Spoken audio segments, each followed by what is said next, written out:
Michigan Humane Society received a call one early morning with some extraordinary circumstances. A dog had been assaulted or beat up, whatever you would like to say. But it was very early in the morning, it was dark out, nobody really seen any faces or anything like that. So when they called, we rushed out. We got there. The dog had a certain look to it before you even seen the injury. She was dyed blue in color. When she had turned to look at me, her jaw was so severely broken that it was no longer up. It was just dangling down. So when Mackenzie arrived, she was in very bad shape.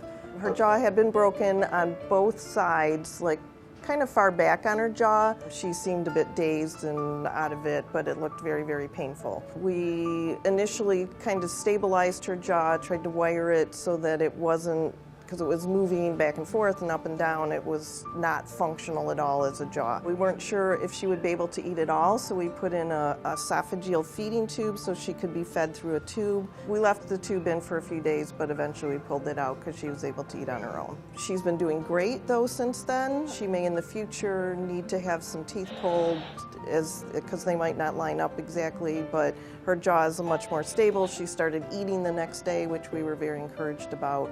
Her jaw is pretty much healed, very stable now. It's not in perfect alignment, so her lower jaw juts out a little bit. She should be able to eat just fine.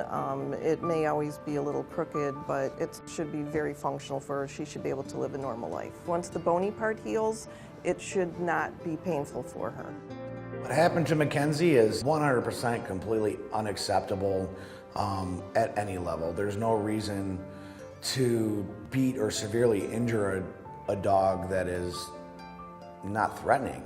It's illegal in Michigan, it's illegal, in the United States. It hurts everybody at shelters when a dog comes in looking like Mackenzie did.